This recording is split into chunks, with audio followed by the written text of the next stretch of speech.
Ladies and gentlemen, welcome to the Geeks and Noobs podcast. I am back. Welcome. I am Super Beard Vince Hoover, joined once again by Kel McCosplay. Kel McBride, how you doing today, sir? I am doing fantastic, Vince, and I'm glad you're doing better. Thank you very much. For those unaware, I did go into more detail on this on the Depths of Laughter podcast this past Monday. If you want to go check that out, it's available on both YouTube and on Twitch in the VOD section. You can go check it out for full details, but I'm recovering. I'm doing better. So we're all good and we are back. But on a much more positive note, tomorrow is a certain somebody's birthday. So happy birthday, Kel. Thank you very much, Vince. I appreciate that. Not a problem. Not a problem. If I'd have known a little bit more ahead of time, I probably would have had a little more something special for you. But maybe next week we'll have something a little special. All right, sounds good. Maybe I'll make a cake and I'll eat it in your honor. Oh, right? That would be great. So the last time we were on, we missed last week, but the last time we were on was episode 2 of Moon Knight. Unfortunately, there was a whole bunch of technical difficulties, mainly based around the fact that there was a storm that was running all the way through Florida, up through Tennessee. It was just this terrible, terrible storm system, which luckily I have to say, because that weekend I went to Asheville, North Carolina to visit my good friend who I hadn't seen in 20 years. And that storm on the positive side was over, but had left enough remnants that we got snow for a couple days while I was up there. So that was really cool. Unfortunately, while we were trying to do the podcast, though, that storm was ridiculous in killing our entire feed. So we kind of had to cut that one short. So we're just going to kind of like jump all over the place, work ourselves through episodes 2, 3, and 4. 4 being incredibly interesting. And once again, taking a whole nother turn on the genre here. And like, it had, again, right back into the horror aspects right in the first part of the episode. And then into like, it morphed into like psychological thriller by the end of it. A lot of stuff was opened up and talked about. And so, quick recap on episode 2 and 3. You know, we got to see more of Mark and Steven dealing with each other, learning more about Khonshu. In episode 3, you know, Khonshu basically sacrificed himself after being a dick. He could have not had to sacrifice himself if he had not been a dick during the council meeting, but we got to meet the other Egyptian gods, at least their avatars. We saw Khonshu's immense power in the ability to revert the skyline by 2,000 years. But of course, like I said, that was him basically sacrificing himself. So right now, Mark and Steven and this third personality that came out has started to come out anyways, which we know as comic book fans, we know is Jake Lockley. They're now without power. They're now without their god. They are no longer avatars because Khonshu's been locked away. So jumping from that into this episode, we saw more, again, like Steven is trying to keep Mark locked away because the agreement was once Khonshu's gone, Mark would leave. But, of course, that pissed off Layla because she was like, oh, so he's just not even going to talk to me about just leaving? And then Steven was in what seemed to be, he was falling for her because he does end up kissing her, which made Mark punch himself in the face, which I thought was hilarious.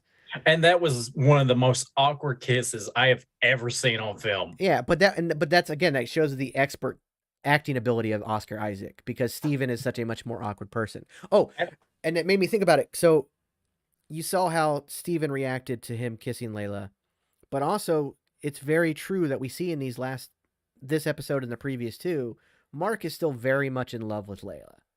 Yeah. So this takes me to believe that it wasn't Mark who set up the date with that tour guide in the museum. It was the third personality, Jake Lockley. And in the comic books, Jake Lockley, he's a cabbie. He's also kind of a ladies' man kind of attitude. Yeah. Not a successful ladies' man, but he's kind of attitude. In his mind, he is a successful ladies' man, but... Yeah, so I think that's what we got out of this. So, so again, just skimming over episode 2 and 3, which, by the way, if our episodes aren't enough, I do want to recommend one other channel to watch for some great Moon Knight information, and that's G4 TV. G4 TV does a on their YouTube channel. They have a thing called Fresh Ink, and it's Kasim G and one of the and two of their producers, and they just do like a quick 20-minute recap of each episode. They're all very much comic book nerds, but they can also appreciate that it's not straight from the comic book. They have a lot of great insight. So if you want a little bit more to get from that, there's that. And of course, I will always, always tell you to go check out Mr. Sunday Movies and the Weekly Planet. They too do great recaps. But what's funny, their recaps, it's hard to get a recap of the episode because they're too busy making fun of each other in the best way possible. So it's really fun. So check out the Weekly Planet podcast and Mr. Sunday Movies, as well as G4 TV. So I always recommend that. So let's jump into episode 4. And as we do it, we can always hark back to other stuff from episode 3 and episode 2. Again, this one, very interesting. So it starts, Steven is knocked out.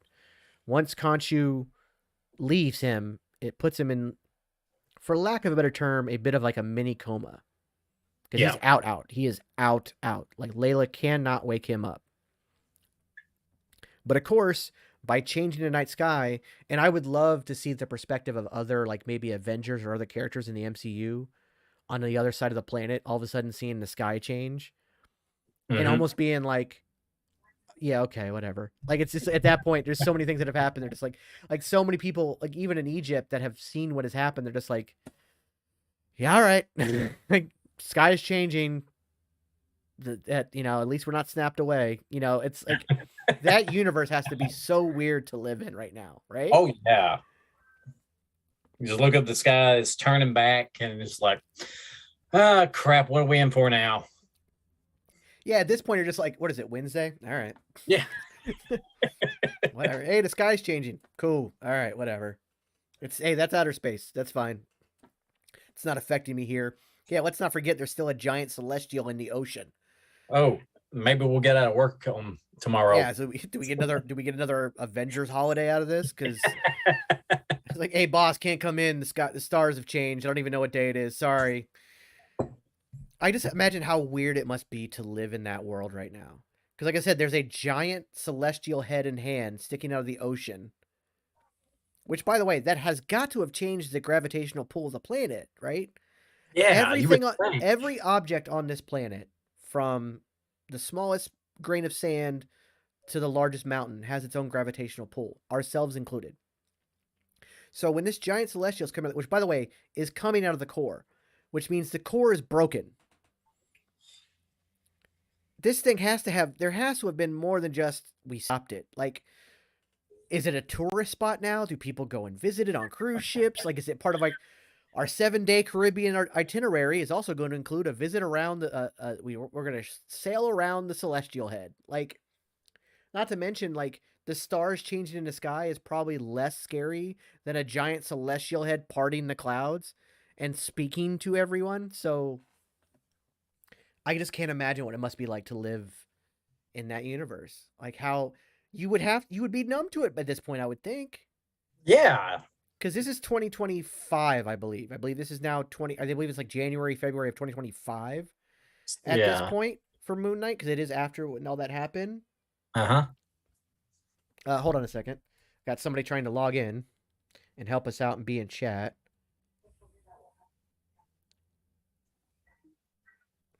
Let me send her to YouTube link real quick. That'll help. But yeah, so like, speak more on that. Speak more on the fact that it's got to be a weird universe right now.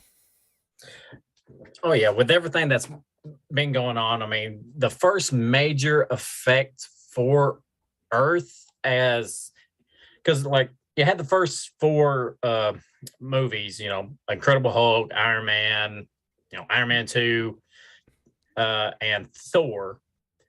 Because I'm not going to count Captain America, First Avenger, just because of the fact it took place in 1945. Yeah, and not a lot happened that the world would have known about. Exactly. All those were like isolated incidents to one specific area. And we didn't get a global threat until Avengers with the Chitauri attacking. Yeah. The Battle for New York. So at that point, everybody should be freaked out. But then, you know, Ultron and even if I would think events in Thor the Dark World would have got. Yeah, Thor the Dark World would have been huge. That was all over the media. Like, But again, now, so that started, Iron Man would have made public news. I am Iron Man. That whole thing would have been all over the media, all across the Oh world. yeah. So we would have known about superheroes. That's 2008. The first Avengers, when the Chitauri attacked, oh my God, there's aliens. Now the public knows about aliens, even though the government knew because of Thor. Yeah. But even then, I would think maybe the attack on the small town might not have been covered up that well. Like there might have been some people that still got that news out there. But let's just say that it was 2012. So we're talking 13 years of this shit now, of being in the public. Like there's no hiding it now. You can't hide what happened in New York. 13 years. You have the snap happen. You have everybody come back. You have this giant celestial to come out of the wall. Like at this point, you gotta be numb to it, right? I was like, You just have to be. Like you just yeah, like it would almost be like an annoyance. Like if you, especially if really. you were a person who didn't get snapped away. So you weren't displaced when you came back, because that should be your focus now. Like the people who came back displaced, we saw that in Falcon and the Winter Soldier. Mhm. Oh, hey,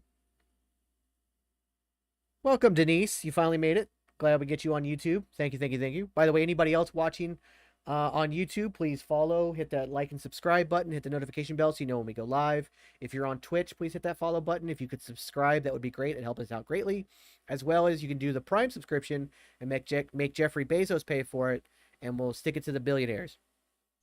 But as we were saying, yeah, so like the end of the last episode, we see Khonshu changing disguise. Like I said, I can imagine that everybody else was like, "Oh, it must be Wednesday. Something's happening." This episode starts with he's Steven. He's knocked out.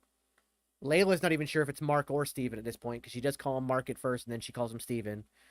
Of course, Arthur Harlow's guys show up to kill them. And Layla expertly makes sure that they're able to get out of there and get away. And then Mark wakes up from his mini coma. And they figure out, thanks to this. So the reason that Khonshu was changing the sky, let's touch back on episode 3, was that even though Arthur had gotten the compass, they had found out from one of the other gods, I can't remember her name, but I think she's the goddess of love and compassion for the Egyptian. Hathor. Yeah. Denise says hi, Kel. Which, by the way, Hey, Denise, you didn't get to hear this, but tomorrow is Kel's birthday, so please wish him a happy birthday. I forgot her name, but she's actually related to Bast, the panther god that Black Panther deals with. She's related to him in a way. That's why you also, when they do go in that cave, you see the big panther.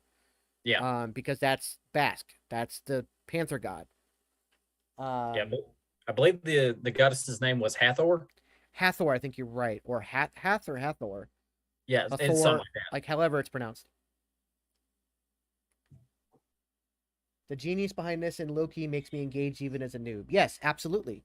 Like this show and Loki were both two very good series for people who are not familiar with the comic books, because they are so expertly written that you don't need that backlog of information. You also don't need the backlog of the MCU. Loki maybe a little bit more so, because it did tie into things more in the MCU. This is very much standalone, which is greatly, and that was the purpose. Like that's why it's set in London and in. She said smash cake for Kel. I already said next week I'll bake a cake and eat it myself. So this one it was set in London and now set in Egypt. It's away from the rest of the MCU. Yeah. But what it is doing is it's touching on the current movement in the MCU. See, the Infinity Saga, a lot of the magic of the Infinity Saga was based around science. Everything, like, it's like Thor said, what you call science and magic, they're one and the same. And, so, but now we're seeing that there is a much more mystical side, a spiritual side to it. That's why we have these gods showing up and all this other stuff going on. And again, we see a connection too, like I said, with Basque, the panther god of Wakanda, which is also in Africa, being part of that pantheon of gods. Can I bring this up one point real quick? We just had the Thor Love and Thunder trailer drop the other day, and you can clearly see Mount Olympus and Zeus. Yeah. So we're also getting the Greek gods into the Marvel Universe now. It's an understanding. Is it comic or legit? I think it's both. I think it's both comic and legit. I think it'd be an understanding of both. But yeah, so Thor: Love and Thunder, the first teaser trailer came out. We got to see the back of Russell Crowe as Thor, or not Thor, as Zeus. I do love the fact that his lightning bolt is very almost cartoonish. Yeah. Like it shows like the almost like how the Greek gods almost saw themselves as just like it's almost like it's like a cartoonish kind of like just like this Yeah, it over was the top very, theatrical kind of gods. Like they were very much about ego and about themselves. So everything was very like flashy, but almost graphic novel esque. So I yeah, appreciated that. But again, we're seeing more and more of that to where they're moving away from everything being purely science driven to being more spiritual and more mystical in this new phase 4, 5, and 6 that are coming up. Obviously, we're going to get a ton of it in Multiverse of Madness coming up this May. We'll get it in Thor: Love and Thunder. Um, but we're getting a lot of it here in Moon Knight. And we also got some really cool history in this episode. Like, and I'm a huge history buff. I especially love Egyptian history. I've always thought it was fascinating. Um, so the fact that the last avatar for Amet was the great conqueror Alexander the Great, yeah, the man who wept because there was no more worlds to conquer. And so in the Marvel universe, the reason he was able to conquer was being the avatar for Amet, which is fascinating. And of course, we can't find his tomb, so to think that his tomb is buried somewhere in Egypt, because he considered himself Egyptian even though he was Macedonian. yeah. And then we I, got, ugh, I was actually really surprised they went with the Alexander the Great uh, part because I'm not buying into the whole. Well, I'm not. I shouldn't say that, but because we did get a small Easter egg in episode 3 of Moon Knight for Ramontet, which with people that don't know, Amon he was sorry, he was Kang the Conqueror, who we saw at the statue of in Loki at the end of yeah, that series. he's one of the variants of He Who Remains. Yes, exactly. And And for those who don't know, in the comics, Raman Tut was King the Conqueror who went back to Egypt, used his advanced technology to take over and become a pharaoh, and be considered a god. Um, and we got so in episode 3, those three, I guess I don't know, for lack of a better term, gang members that had attacked Steven slash Mark slash the third personality, because the third personality is the one who killed him. The kid was wearing that denim jacket, and on the back of it had the same image of Rama Tut's crown with the serpent snake on it. Serpent snake, that's redundant. Um, so we got that, and then we got another possible tease of it that you and I talked about beforehand, but we'll get to that. But yeah, we're not there yet. But there is another possible tease of King the Conqueror in this series. But that's in the psychological thriller portion of the episode. Right now, we're in the actual horror part of the episode. Because, again, sticking to the mysticism, there are these Hoheptic priests that were buried alongside what turns out to be Alexander the Great, and they were meant to protect the tomb. And so there's these mummified supernatural creatures that are attacking the people in the tomb. And we got some great horror moments with the sound quality. Again, I've gotten really big into yeah, sound lately. But that ticking, that clicking noise they were making with their mouths, and you could hear it throughout wherever you were, and like they're coming. But it also got, it also matched up with footsteps. So Mark thought, at one point he was going to be fighting those priests, but he ends up, it's just Harlow and his army coming through. So again, it was like hiding what was going on in the sound. I really appreciated that. And again, I really appreciated the horror aspect of it. yeah. One thing I like about the horror aspect in this show so far is that it's very Jaws like. Cause you kind of see bits and pieces of the monsters slash shark. You can hear a little bit of it, but you see very little. And that is way more terrifying than just seeing a monster coming at you. Yeah, you're getting the horror and the tension Yes. built for you versus having it shoved in your face. Hmm. And that's why a lot of horror movies, like slasher flicks, are great, but the best ones are like, Michael Myers. You just hear that and That's you Friday the don't. 13th. Oh yeah, yes. Sorry, yes, that's not Michael Myers. That's Jason Voorhees, dude in a jumpsuit with a white mask on. Yeah. Jason Voorhees. But I mean, again, you don't see him. You just hear that, and that builds Yeah. that tension. And then Jaws is, the first ever blockbuster summer movie ever. It's also one of the best horror films because, again, Steven Spielberg was able to pull off something. The shark, I think, is only in 6.5, 7 minutes of the whole Yeah. movie, Where you and yet it's you're not terrifying. just seeing just a fin. Yeah. So they pull that off very well in this episode with them. You barely, I even when she's fighting the priest, because the one that attacks her, Yeah. you don't get a great clear look at him. No, because when she actually does unmask it, you don't really see his face because the room or the cavern she's in is so dark. Yeah. And you don't get to see a good look at it, even when the camera is actually looking right at it for a full 2 or 3 seconds. Yeah. Another thing this episode once again shows is that they are stepping up to a more mature style. And I don't necessarily think that all of Marvel's going that route, but they are having aspects of it, and at least this darker side. Moon Knight, which means most likely Blade, Black Knight, all that stuff are going to have a much more mature, because there was a lot of blood. There was literally like the priest at one point was cutting out organs from the person he had captured, which ended up being Fitzgerald, one of the cops that had captured Steven. But literally you see him take the organ out. Like you're not seeing him, you're not looking overhead.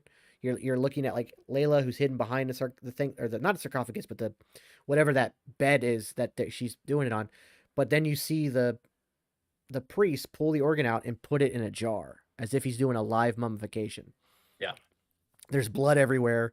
And so it's definitely a much more mature aspect of the MCU, which I also appreciate. Because we got a lot of like Thor: Love and Thunder is going to be fairly cutesy. Let's be real. It's going to be very funny. They've let Taika Waititi off his leash. It looks fantastic, but it's going to be very bright, colorful, and fun. I can definitely see it being more like Thor Ragnarok. Yeah, but like Ragnarok, but to 11, I believe. Yeah, yes, I totally. Yeah. And by the way, have you seen the poster for it yet? That poster is gorgeous. Best MCU poster to date. I need to look that up because I haven't seen it yet. But then we also got like we got Miss Marvel coming up, which has a very like graphic novel feel, like literally to it. Like there's literally like word bubbles and stuff at times. We've got the Guardians of the Galaxy and the Guardians of the Galaxy holiday special. So we're still going to get some of that kind of PG-13 MCU. Like that's not going away, but they are understanding that they've already been at this for 13, 14 years now. Mm-hmm. The people that started with this have grown up with it, and they're going to need we're going to need to add some more mature content to this. And so that's what we're getting with Moon Knight. That's what we're getting with Deadpool 3, which Sean Levy? The guy who directed Adam Project and directed Free Guy with Ryan Reynolds, he's now going to be directing that. Oh, interesting. Is there a difference between feeling deep character and comic for money value? What comes of that? Is there a difference between feeling deep character and comic for money value? I don't quite understand the question, Denise. Can you possibly word that a little bit differently? Is there a difference between feeling deep character and comic for money value?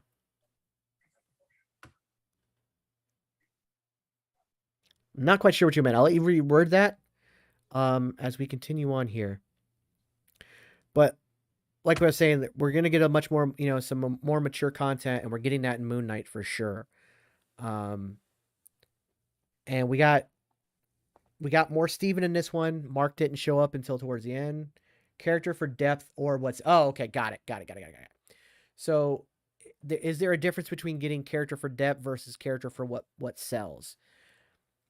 I mean, kind of. There is, like, you can create characters simply to sell books or to sell movies that don't have a lot of depth.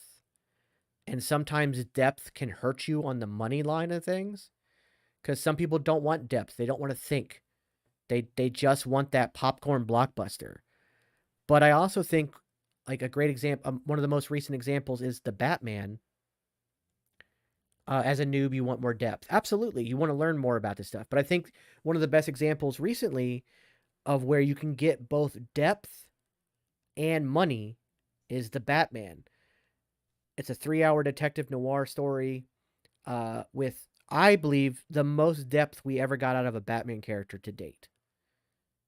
We got a much more compelling Batman. We got a much better ending to his first movie than any other first movie. But on the flip side of that, Michael Keaton, who's still arguably the greatest Batman ever, his movies, the first one was slightly more character driven. The second one was about making money. Yeah. But it's still a great film. Oh yeah. Batman Returns is phenomenal, but it was about selling toys. And so, there is a fine line there. Now with Moon Knight, Marvel is in such a wonderful position, they don't have to worry about money. They're going to be successful no matter what now. They have an almost no-fail situation.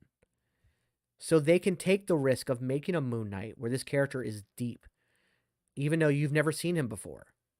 This is a very deep character. It's tackling a very serious subject in DID, dissociative identity disorder. It's tackling a much more mature style of storytelling than they've ever done before. You're also kickstarting a whole new genre in the MCU of the more spiritual and mystical side of things. So this show takes a lot of risk, but Marvel doesn't have to worry about that bottom line because they're so successful. It's also why it's on Disney Plus, because there's a more risk if they put this in a box office and try to make a movie out of it. You could fail, and that could hurt their bottom line. But people are already subscribed to Disney Plus. Some people might have subscribed specifically for this, but those are going to be people who are fans of the character. The people who are noobs, similar to Denise, they already have Disney Plus, so they're going to just, I'm very interested to see where this is going, so let me tune in. And boom, you now are able to give them a very deep character that they can actually fall in love with and learn to respect, versus, I need to make this for money. So the money aspect is no longer a part of what Marvel does, and that's great. And that's why Thor Love and Thunder is going to be a fun movie. Because they're just like, look, Taika Waititi, you did great with Ragnarok. We love what you do. The leash is off. Go have fun. So that's what we're going to get. But then we have Sam Raimi doing Multiverse of Madness. Again, it's like, Sam Raimi, we know what you can do. We know what you're best at. Go. Here's what we want to happen. Take it and run with it. Yeah. I have a feeling that Multiverse of Madness is going to be, I would say, striking a ground between Moon Knight and Thor Love and Thunder. Because there's going to be some very dark aspects to this, but it's going to be still more of the comic booky fun of Thor Love and Thunder, but with a lot of the slightly more darker aspects that we're getting here in Moon Knight. And it's going to kick off a lot of stuff. Oh, yeah. Denise would actually like to know what you think of Batman. What I think of Batman? Yeah. Well, I haven't seen the Batman yet. It's on HBO Max now, so you can watch it. Yeah, I have You to. just gotta have the time. Yeah, but so yeah, I really can't talk that much about the Batman. I mean, I've seen a lot of stuff about it. But yeah, I really just don't know what I would say about it because I haven't seen it personally yet. I will say this about that movie. Like I said, the ending of it, the kind of revelation, because in Batman Begins, he kind of had a revelation of why he's being Batman, and we got an even bigger one in The Dark Knight, where he's like, I'm not the hero that Gotham deserves. I'm the hero they need. Paint me out to be the villain, and he would, blah blah blah blah blah. Yeah. We get a much better ending as far as that goes in this movie towards Batman. We get the best one as far as I'm concerned. She would actually like to know who your favorite Batman has been. Oh, it's a lot of people are going to disagree with me on this, but I would have to say George Clooney. No, that's a joke. That's a joke. But no, this podcast is over. Exactly. Bye, Cal. Yeah. But No, I always found myself more drawn to Michael Keaton's Batman because that was the one I grew up when I was a kid. It's the first one I watched. But I thought that Val Kilmer didn't do a bad job as Bruce Wayne. Yeah, I did like his Bruce Wayne. His Bruce Wayne was really good. His Batman was just something. And I actually don't blame him for that. I blame Joel Schumacher for that. The Yes. direction he was given in that. Because even that's why Val wouldn't come back. Because he's like, this is not what I wanted when I signed up for this. This is not the Batman I signed up for. And that's why he wouldn't come back. Yeah, and anytime I watch Batman, what was it? Batman Forever. Yeah. Yeah, the third one was called Batman Forever and introduced Robin. The fourth one was called Batman and Robin and introduced Batgirl. Yeah. I didn't get that at all, but and Robin wore his Nightwing suit. Yeah. Yeah. So that was weird. But yeah. But yeah, I think Keaton played the best Batman at the time. And then because Bruce oh god, it's just blanked. I'm sorry. Michael Keaton, you never really got to know his Bruce Wayne. Yeah. I mean, there's a lot of scenes of him as Bruce Wayne, but he's kind of an enigma, really. Yeah, it's not really Bruce Wayne. It's more of just him out of the costume. Yes. It's like Batman doesn't know how to be Bruce Wayne in the first two films. Which is what touches on in the new Batman film, by the way, because it's only year 2 of Batman. Yeah. And so we don't really, like, even when he is Bruce Wayne, he's not Bruce Wayne. Yeah. I think as far as the best Bruce Wayne, Christian Bale, I thought to me was the best Bruce Wayne. He was able to bring, I think, part of like Patrick Bateman from American Psycho into it. And so you saw this businessman, playboy, rich boy, playing in a fountain, buying the restaurant, and that kind of, like, you got to see the rich billionaire mask that was Bruce Wayne. I think best there. Keaton was talented on a whole different level. Absolutely right. Agreed. One of my favorite parts is in the first Batman film was when, he's there as Bruce. He's there as Bruce talking to the Joker in Vicky Vale's apartment. Yep. And he tells the story about going nuts. And you see a little bit of Beetlejuice pop out. And I love that. I was just like, that's so cool. Like, oh yeah. You want to go nuts? Let's go nuts. Like, yeah, I was like, that was awesome. So good. Love Michael Keaton. That dude is phenomenal. Phenomenal actor. I always recommend people watch the movie The Founder. It's about the founding of McDonald's. The only movie so good. The only movie I've ever seen where the first half of the movie you are absolutely rooting for this guy to win. Yes. You so love him.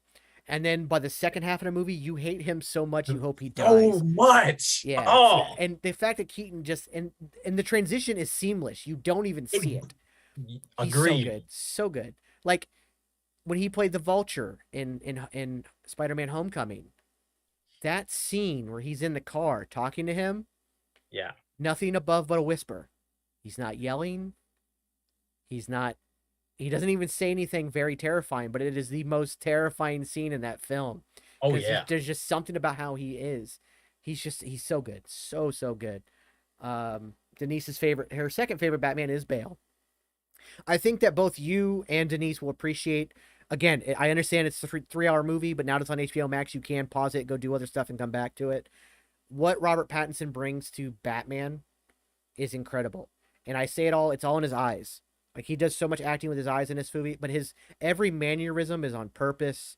Everything it's very well done. And like I said, the ending, without spoiling anything, the ending and the revelation that Batman gets to by the end of the film is the best one I've ever seen in any cinematic version of Batman, including the animated shows. Like, this is the best conclusion that he jumps to here. It's just amazing. So back to Moon Knight though.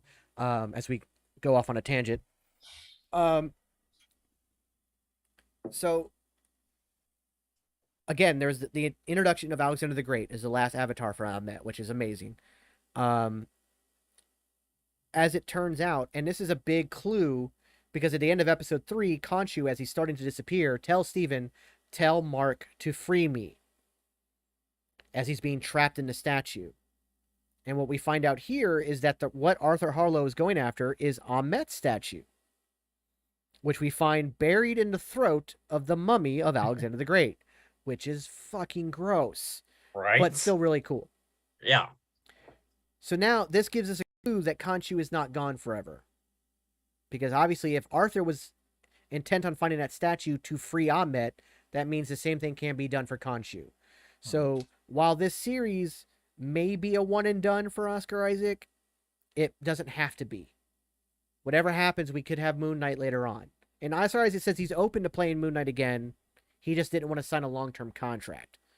And I think that with all the reviews of this series, and by the way, the timing couldn't be better, because there's another big series that came out on Paramount Plus for Halo. Unfortunately, that show sucks ass, and everybody hates it. Like, wow. Including people who are diehard Halo fans and people who know nothing about Halo trying to watch it. The show itself is just not done. It's not executed well. It's not that the storyline sucks. It's just not executed well.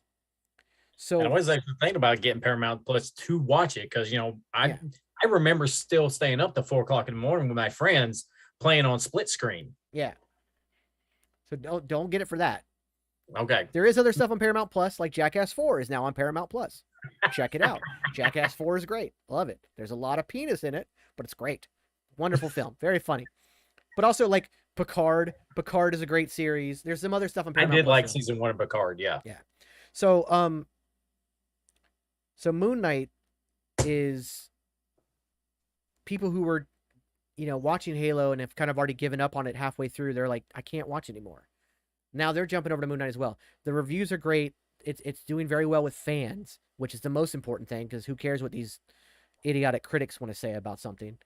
So I do feel like Marvel would be stupid to not go back to Oscar and say, can we get some more? Can we get more Moon Knight? And like I said, Oscar said he's up for it. He just didn't want to sign contract.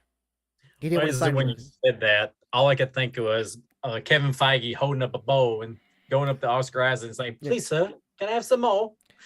Yeah, I almost want to make that a meme. Get the shot from Oliver Twist and put Kevin Feige's face in the bowl and put Oscar Isaac as the guy with the ladle. I am going to work on that, and I will send it to you. Please do. Maybe I can. Hey, Denise, maybe I can submit that to the meme game that we have. I have to get you on the meme game, and we'll have to play that one day. I actually used to make memes for another YouTube channel a couple years ago. So. Oh, nice. Well, there's a game. It's called All Bad Cards. It's like an online version of Cards Against Humanity. Yeah. But they have a version where instead of it being Cards Against Humanity, it's memes. So they show you a meme and then they give you a bunch of cards that you gotta title it yourself, kind of thing. It's very fun to do. We have a lot of fun doing it. We usually play it Monday nights after the Monday Depths of Laughter podcast. We've been doing that. Cool. Apparently Denise says do it tonight. So if you're up for it, that means she's up for it. All right. So after we do the podcast, we should play that because it's a lot of fun. So I'll bring her on the call. It'll be fun. Everybody watching now is going, oh, I want to have fun. Well, no fun for you. No. Maybe one day we'll do like a live stream version of it, but let's get some more followers first. We'll get there. And Kel, even when Moon Knight's over, I will have Kel back. I'm gonna have him on as often as I can. So I'm looking forward to that.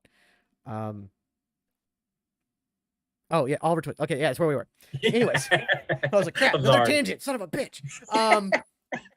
So Moon Knight, Oscar, Stephen Grant is the one that's in the room at the time.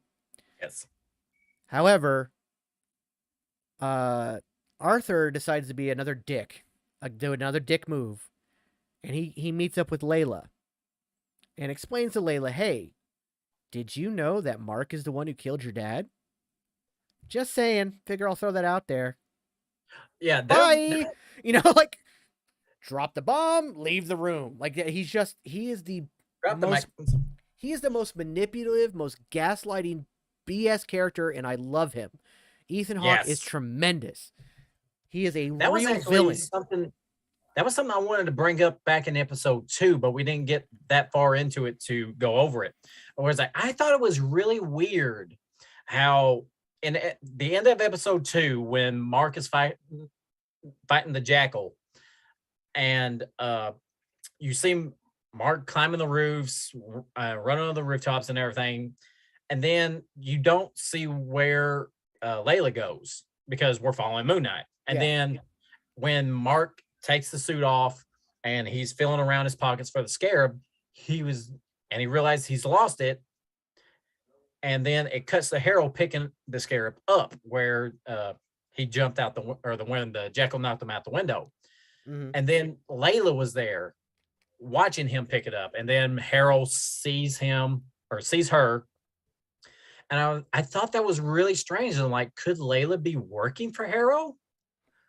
Because why would she go back? I mean, for all she knew, Mark still had it. Mm-hmm. I think what was meant to happen there was that she was going to escape because she'd already got her helmet on. She'd had the thing. Yeah. And I think that she saw it. Or at least saw somebody picking something up. It caught her attention. Then she saw what it was. But before she could go there, Arthur got there. She witnessed what he did. Because I had the same thought you did. I was like, oh no, is Layla actually working for Arthur? Mm-hmm. I think after episode 3 and now this episode, I don't think so. No, I don't think so. I just think that she saw it. But I think what's most important about Arthur is we got to see one of the true sides of Arthur. And that's when I mentioned the gaslighting. He's able to gaslight gods. Oh, yeah. He goes into that meeting with the gods and just gaslit the shit out of them. Yeah, they did.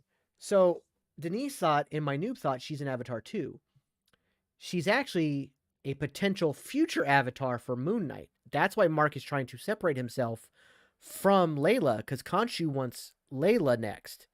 Right. Once he's done with Mark, he wants Layla next, because he sees how adventurous she is and how tied to Egyptian culture she is and how strong and willing to do some dirty work she is. He feels like also the fact she's not broken.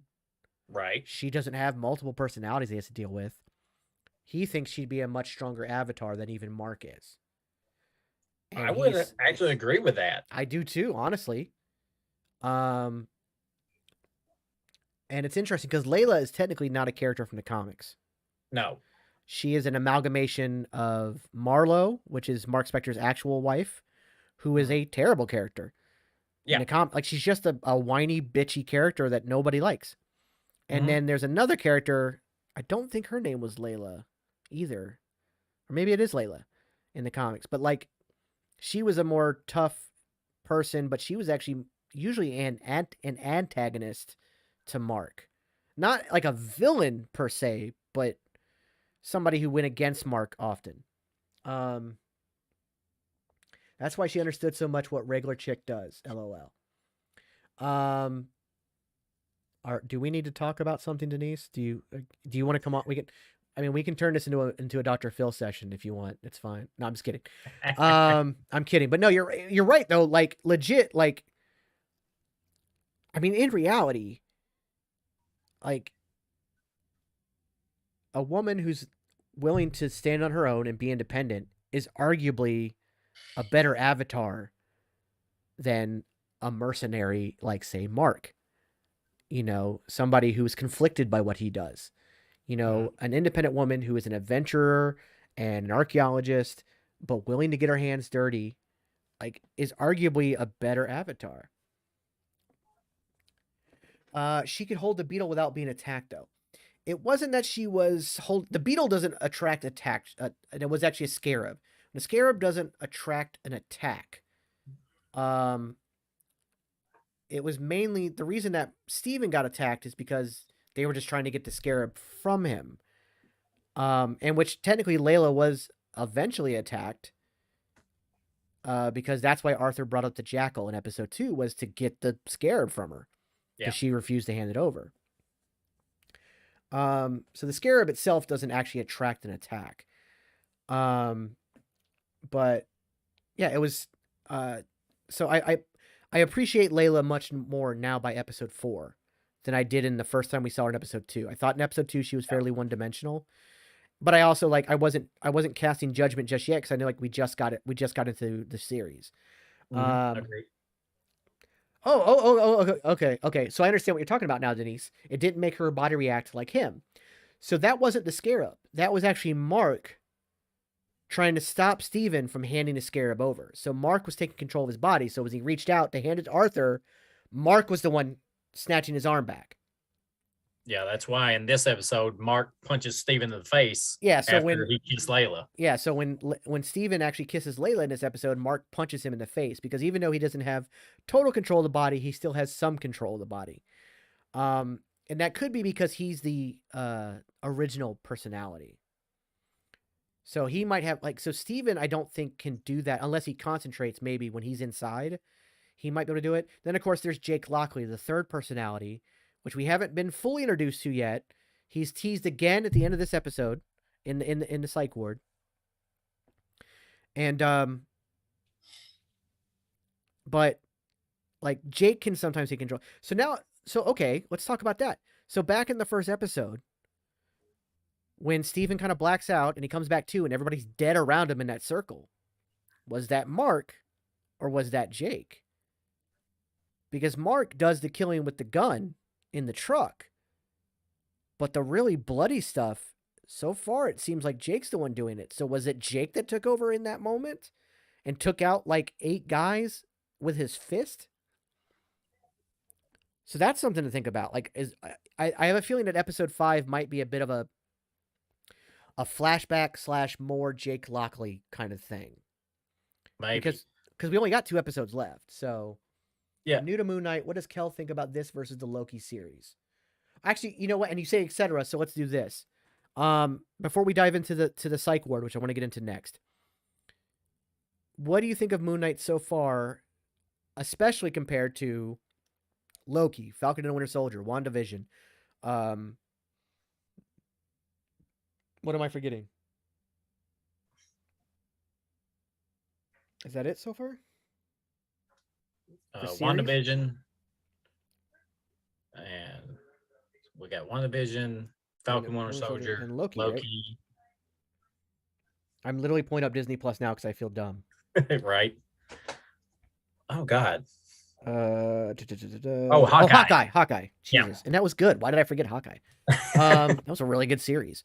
Okay, so compared to say Hawkeye, Loki, Falcon and the Winter Soldier, and WandaVision, and let's throw in Eternals and Shang-Chi and Black Widow. Okay. All the Phase 4. Let's look at Phase 4, and where do you think Moon Knight stands with that? And how do you feel it rates? If you were to rate them, where would you place Moon Knight? Now, let's throw Spider-Man No Way Home into that too, because that's part of it as well. Okay. Well, if I'm going to make a top whatever list, I would definitely say, Spider-Man No Way Home is definitely at the top because it was just amazing. Mm-hmm. And not just for the fact that we got Toby and Andrew back, seeing them again in their suits, and that was just enough right there. But also just the story that it told. And once you realize that,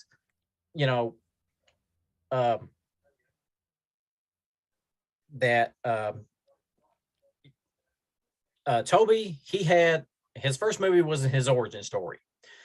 With Andrew, his first movie was his origin story. Yeah. With Tom Holland, he got 3 movies to tell an origin story. So we really got it drawn out.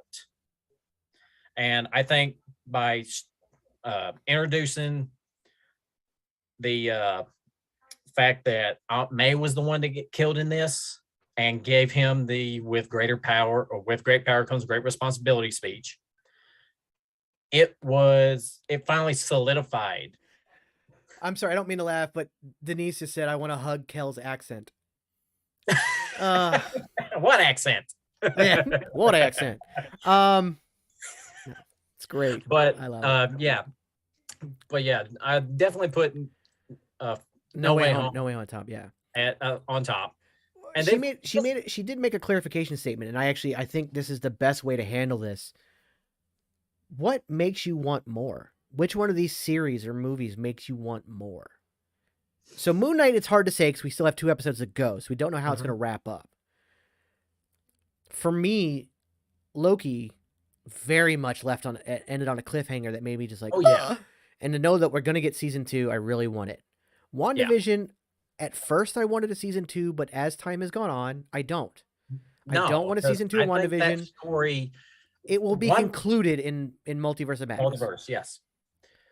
So Falcon and Winter Soldier, we're going to get a movie. We're going to get a Captain America 4 with him as Captain America. But I also didn't feel like I needed more after that. I just need them in the no, Avengers now. yeah, exactly, yes. Hawkeye, kind of the same thing. I'm happy to see Clint go home. I want to see more of Kate Bishop, but I want her in Avengers stuff. So, depending on how Moon Knight ends, right now, Loki is the only thing Mhm. that I want more of. Yeah, I mean, I would definitely agree with you. We'll just have to wait and see how Moon Knight ends Yeah. on episode 6, and then we'll figure out where we can figure out where we want, whether we want more or whether this series is enough. I know as myself as a Moon Knight fan, I've read the comics. I'm working on getting my cosplay made, and I just love this character ever since I first heard about him. I started doing research on the internet, and then a friend of mine got me a bag of comic books for Christmas, and it had a Moon Knight comic in it. I read it. I was like, "Holy crap, this is really good." So, over the years, I've slowly built up my collection, and right now, yes, I do want more, but like we said, we just have to wait and see where this series ends, Yeah. and then what possibilities we could see for Moon Knight in the future of the MCU. Even if we Absolutely. don't get a movie, I would definitely love to see Oscar Isaac come back in some film form. Yeah, In the I don't necessarily need a Moon Knight movie like what we're getting with Captain America. Like with Yeah, Falcon now as Captain America, we're going to get a Captain America 4. That's cool. I don't necessarily need that with Moon Knight. I'd rather see him with Blade or, with a group, the Midnight Suns. thanks, sons. Like something like that. She wants to see her cosplay. So I made a deal earlier before we started recording, Denise. I made a deal with Kel that if he gets it finished, I don't want the cosplay until episode 6. So it's kind of a wrap up finale. So in 2 weeks, hopefully he'll have it done and we can see the Moon Knight cosplay in Yeah, effect.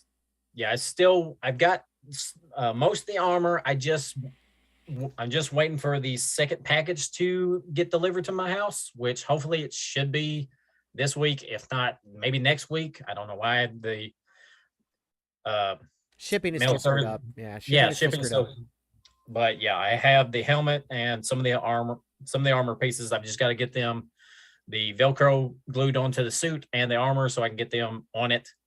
And I'm just waiting on the cape and the cowl, or the hood, I should say, and the crescent darts and the shoulder guards.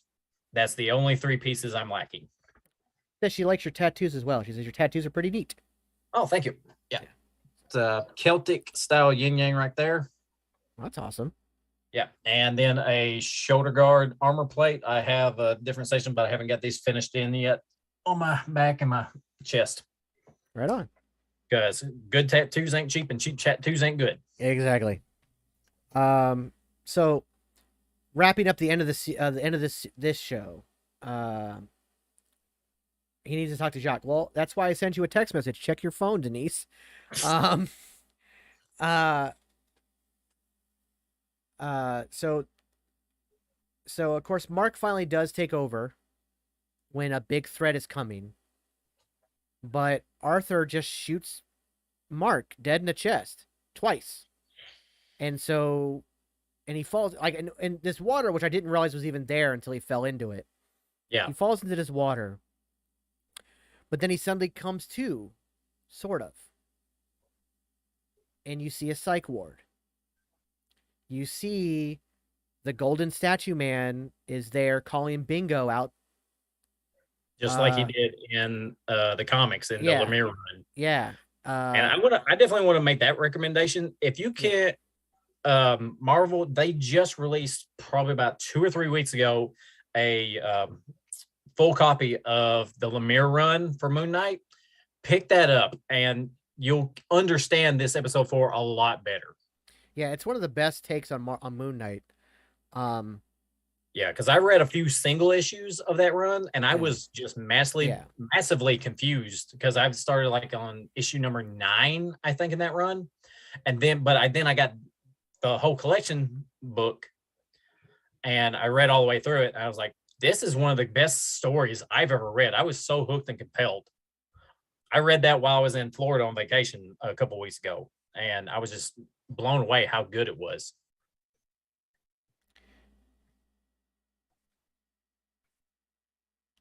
Yeah, it's a great series, and they really are pulling a lot from that in this show. Yeah. So anybody who wants to like learn more, it is a good. It's a very good read. Even if you're not like a big comic book fan, it's a great read. Yes. And the really good thing is you can pick that book up and not knowing about Moon Knight from the comics. Yeah, You'll get the gist as you yeah. read You it. don't need a backstory with that one. They do a really good job in that one. And like I said, Yes. it's written in a way. She says, as a noob and not knowing anything about Moon Knight, definitely engaged. Yeah, it's the series is very engaging. And like I said, this if you did want to learn more about Moon Knight, picking up the Lemire set from 2016. Thing? Yes, I believe it is 2016. But picking up that graphic novel, that collection, is all you ever need to pick up because it covers everything you really need to know, and it's also, again, it's written so well. Like if it had been written as just a novel without the pictures, it'd be just as good, Oh and yeah. that's how good it is. So I do recommend that to everybody. But we're in this psych ward. We see Crowley, the statue, the golden statue guy counting bingo. We see Donna. We see the shitty manager that we all want to die. She's in the psych ward. We see the two nurses are the two cops that arrested Steven in episode 2. We see other people that have been in his life in different aspects in the psych ward. And this is where you caught something that I think we've already teased part of it with the episode 3 teaser, that little Easter egg about Rama Tut.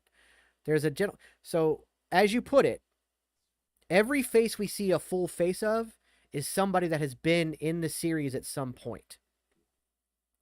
They have a significant, like the security guard is one of them. That from the museum is one of the people. Yeah. The one that kept calling him Scotty. Yeah. So he's one of the people. So everybody you see has a purpose. Everybody else who's not really a purpose, you maybe like see half their face. But when we see Donna, there's a gentleman to her right, our screen left, who looks an awful lot like Jonathan Majors, King the Conqueror. Now, it's not Jonathan Majors, but it could be a body stand-in, because remember, at the end of the day, King the Conqueror is going to end up being kind of that overall big bad for this phase of Marvel.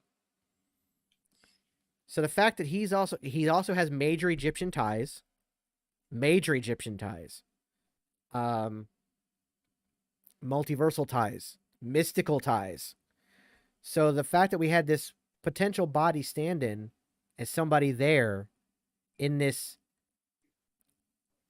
I'm going to say this, and it might be a spoiler, and I apologize for episode 5 or episode 6. What's going on right now with the psych ward, I believe, is in his head. And I know that from the Lemire run. Yeah. But, of course, the lead psychiatrist is, of course, Arthur Harlow. But we also see, when Steven is sedated, we see a movie about a Tomb Raider guy, like a really bad English ripoff of Indiana Jones. Yeah. And that's where the accent comes from, by the way. And I love the fact that I saw the title on the VHS cover of the movie, and Tomb Busters. I was like, are you kidding me? But that also kind of plays into the fact that Stephen Grant in the comic books was a movie producer. Yes. But the character in the movie is called Stephen Grant. Ooh, that makes me want to go back and look at better pictures of that VHS tape and see if maybe they had Stephen Grant's name on it. Well, it might only be on there because the character was named Stephen Grant in the movie. Yeah. But that's, so instead of it being a movie producer personality, yeah, that's right. It's a movie from Mark's growing up. He watched this movie. Yeah, it definitely looks like one of those straight to VHS kind of titles. Yeah. And because I didn't notice when I was watching that the ratio aspect changes Yeah. from Yeah, it full. changes. Like that's one of the first things I noticed. And you know Yeah, why? This goes back to the Depth of Laughter podcast I did about Bo Burnham's Inside. He yeah. does that a lot when he's trying to tell a story. It depends. So I thought, and that's something I've really paid attention to more recently. Well, that and also, anytime you watch an older movie like that, the ratio yeah, on it's a like fourth. It's a standard fourth. TV Yeah, it's a change. 4-3. It's a 4-3 aspect, not a 16-9. Yeah. So So the I fact want to. they brought up the fact that it was a VHS tape and they did that was Yeah. just pure brilliance. But it shows that where the name Stephen Grant comes from. It's something from Mark's Yes. childhood, and the crappy English accent also comes from the movie. But so I want to wrap it up. Mark obviously realizes that Arthur is Arthur and not his psychiatrist. He tries to escape. He breaks free of sedation. He hears a sarcophagus and somebody trying to get out. He opens it up. There's Stephen. So now we have two physical versions of the characters, and you'll see that on the thumbnail. Mark and Stephen are there. They're running down the hall trying to get away. There's another sarcophagus with somebody in it, but they don't open that one. That, I believe, is Jake Lockley. I believe that's the third personality who's still trying to get out. And I know. I'm so mad when they didn't open that. Yeah, I know. I was like, you know somebody's in there. Dicks. But the show ends with them opening the doors to a giant hippo god who sounds like it's voiced by Tara Strong or something. Yeah, she looks the sweetest, like Fairly Odd Parents sounding voice. Just like, hello, and like, ah, and they scream, and then she screams, and that's how the series ends. Now, this hippo god is Taloret. Taloret, I don't know if I'm pronouncing that right. Right, I apologize. It's Taweret. She is the god of life, and more importantly, immortality. She also is the god of resurrection. So now that Mark has been shot again and has no avatar to bring, or has no Khonshu to bring him back, this goddess is here possibly to bring him back, to get him out of this mindscape, because this is all in his mind. And you can tell that too, because like the room starts to pivot and shake. Why would there be sarcophaguses in a whatever the plural for sarcophagus is? Yeah. Sarcophases? I don't know. A gaggle of sarcophagus? A murder of coffins? I don't know. Whatever the plural is. So that wouldn't be in a psych ward. Obviously, the room wouldn't shake as he's running. There wouldn't be different lights and stuff. So it's obviously in his mind. And so the series ends like that. So, excuse me. As we wrap up. That was another point I want to bring up a couple episodes ago, where at the end of the credits, it would show different images. And 3 of those images were one shot, but the lights would fade out and the scene would change, where it was the hallway from episode 1 where Steven's getting on the elevator. Then it fades back into, I believe, the storage locker units, where Steven gets the bag with the money and the scarab in it. And then it flashed out again, and then it looks like a psych ward. And I wanted to bring that up, but we just didn't get a chance to. Yeah. So I knew this part was coming. I just didn't expect it to be like this, the way we got it. I was worried about it. I was worried about like Mark getting captured and stuck in a psych ward. But the fact that they are doing it with as a mental prison, I love that. I think that's so brilliantly done. So this series is great. As we wrap up this episode, partly because my energy is a little bit waning, but also we want to play a game, so we're going to do that after this. I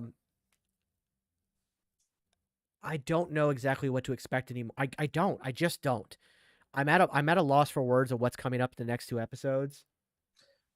I'm just really curious if they're going to kind of continue on the trend like the Lemire story did, of who's actually pulling the strings by the end of the episodes. Yeah. It's very crazy. I'm excited to see what happens with Arthur. I'm excited to see, obviously, I believe that, like, the one thing I can say that with almost all certainty is that Ahmet will be released. I do believe that will be part of it. But other than that, I honestly cannot tell you where this is going. I mean, and that's exciting. Yeah, it is. That is exciting. And like I said, just because the fact that we've read the Lemire series, Yeah. Go ahead into possible spoilers for the next episode and the sixth. It could be Khonshu doing all this because, as we Yeah. have stated, Khonshu's a dick, Yes. and So it could be. It could be that he may not even be imprisoned. It could all exactly, be part of a mind game. and also, Harrow being a former avatar of Khonshu, could they have done something to work out a deal to gain the power of the other gods or something? You know, I mean, that's the only thing that I can think of that could happen. Other than that, I don't have any idea. And like you said, I love that. I can't wait for Yeah. the next episode. Yeah, it's going to be fantastic. So thank you, everybody, for tuning in. Let us know your thoughts. Please like, subscribe, all that fun jazz. As the great Pat McAfee likes to say, be a friend, tell a friend. Let them know about this. We will be back next week with episode 5. And I'm really looking forward to it because I have no idea where this is going. And that's a great thing. The same thing happened with Loki where I had no idea where it was going to go. So I'm so excited. And hopefully we're going to have a satisfying, I trust Marvel. I trust Marvel to have a satisfying ending for this. So these next 2 episodes are going to be insane. So on that note, ladies and gentlemen, once again, thank you so much for tuning in. Kel, happy birthday, my man. But stick around. Don't go anywhere. We're going to have a fun game afterwards. Everybody else, have a wonderful night, and we will see you next week.